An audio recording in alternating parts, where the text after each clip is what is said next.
খাল ভর্তি পানি নির্দিষ্ট মেশিন দিয়ে নিয়ন্ত্রণ করা হচ্ছে প্রবাহ। খাল থেকে জমিতে সেচ দিচ্ছেন কৃষক। চলতি বছরের 25 ফেব্রুয়ারি কুষ্টিয়ার ভেড়ামারা জিকে সেচ প্রকল্পের মূল খালে পানি ছাড়া হয়। দুটি পাম্পের মাধ্যমে পদ্মা নদী থেকে পানি উত্তোলন করে খালে সরবরাহ করা হচ্ছে। এ কারণে বর্তমানে চুয়াডাঙ্গা জিকে প্রকল্পের সব খালে পানিতে পূর্ণ।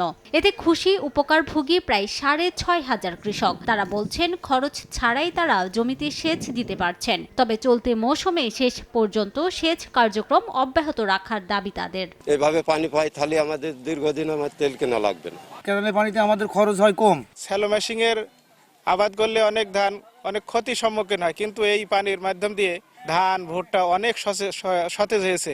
আমাদের পানির আর কোনো অসুবিধা নেই, আমরা একদম ভরপুর মাঠে পানির সেচ দিতে পারছি। কৃষি বিভাগের তথ্য মতে চুয়াডাঙ্গা সদর ও আলমডাঙ্গা উপজেলার 7,800 হেক্টর ফসলি জমি জিকে খালের আওতায় রয়েছে। ক্ষেতের ফসল ঘরে তোলা পর্যন্ত সেচ কার্যক্রম অব্যাহত রাখার আশ্বাস কর্তৃপক্ষের। বড় মৌসুমে আমাদের যে সেচ কার্যক্রম চলমান রয়েছে, আমরা যদি পানি সাপ্লাই লেভেল ধরে রাখতে পারি তাহলে আমরা পর্যাপ্ত পরিমাণ পানি পাবো এবং কৃষকের দোরগোড়ায় আমরা সেচ কার্যক্রম পৌঁছে দিতে পারবো।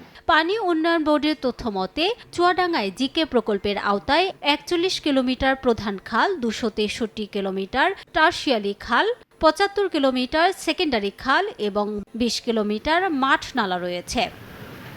সময় সংবাদ, চুয়াডাঙ্গা।